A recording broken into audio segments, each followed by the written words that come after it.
Within controlled airspace, the ATS service will make sure that all controlled flights are separated from each other to comply with the first requirement of the service, that is, to prevent collision. Separation can be achieved by vertical separation, horizontal separation, or a mixture of both, composite separation.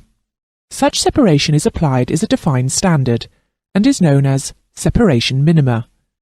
Separation can also be introduced to achieve spacing between aircraft that may be affected by wake turbulence, and to facilitate timed arrivals and departures at aerodromes.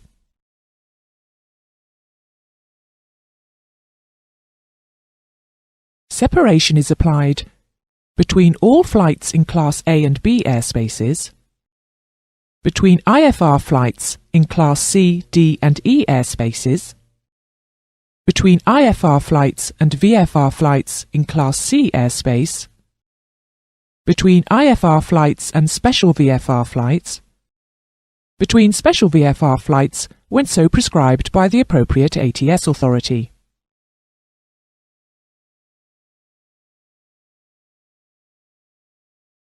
Air traffic controllers will not issue any clearance or instruction to execute a manoeuvre that would reduce spacing below the applicable separation minima. Should it be the case that an aircraft cannot maintain the standard separation minima required for normal navigation, usually in cases of emergency or unlawful interference, then a composite separation may be applied, where altitude and track separation of not less than half that specified in the normal standard is applied.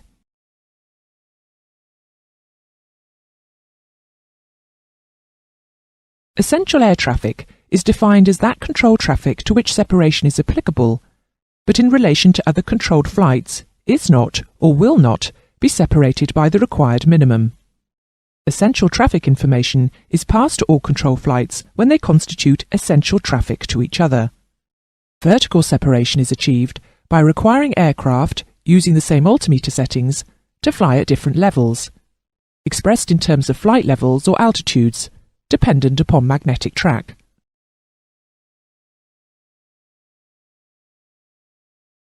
The vertical separation minimum, VSM, is a nominal 1,000 feet below flight level 290 and a nominal 2,000 feet at or above this level, and within designated airspace, subject to a regional air navigation agreement, a nominal 1,000 feet below flight level 410, or a higher level where so prescribed for use in special conditions, and then a nominal 2,000 feet at or above this level.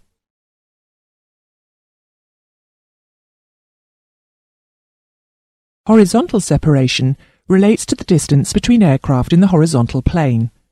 It may be longitudinal or lateral.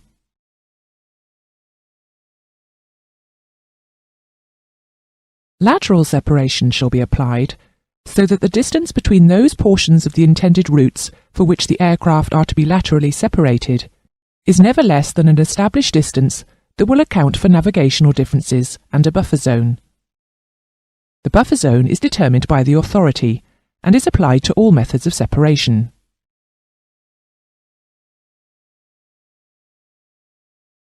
Lateral separation of aircraft at the same level is obtained by visual observation, use of navigational aids, or the use of area navigation, RNAV, navigational equipment.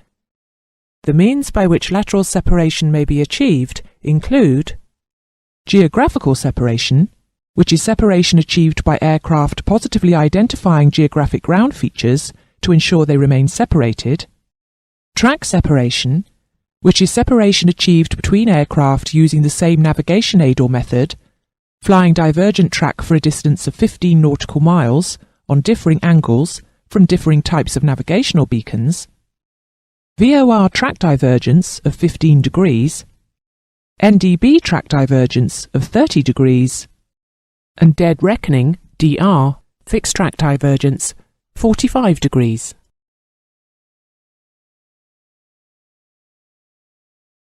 Should aircraft be using different navigational aids to derive separation, then the buffer zones must not overlap. For aircraft using area navigation, RNAV, within defined airspace, or whilst on parallel routes where RNP is specified.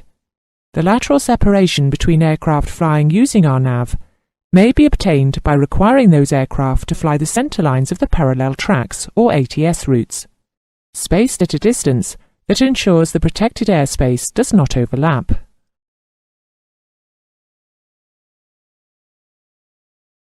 Longitudinal separation is more complex to apply.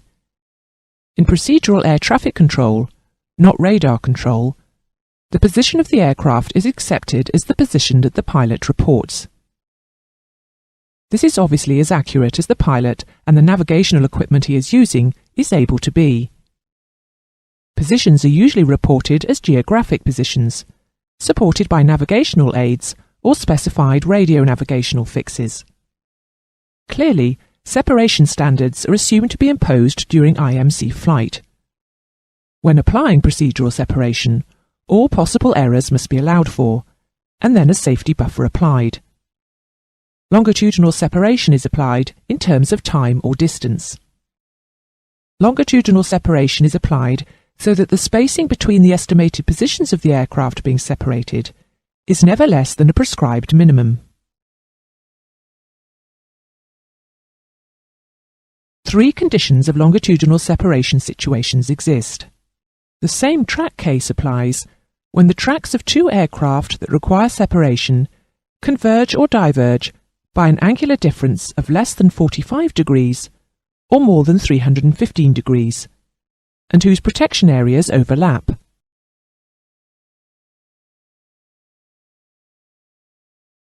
The reciprocal track case applies when the tracks of 2 aircraft requiring separation converge or diverge by an angular difference of more than 135 degrees but less than 225 degrees, and whose protection areas overlap.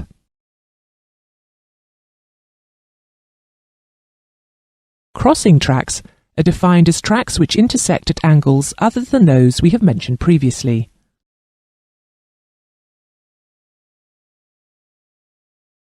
The ICAO separation standards are set out in the ICAO document 4444, Procedures for Air Navigation Services, Air Traffic Management, PANS ATM.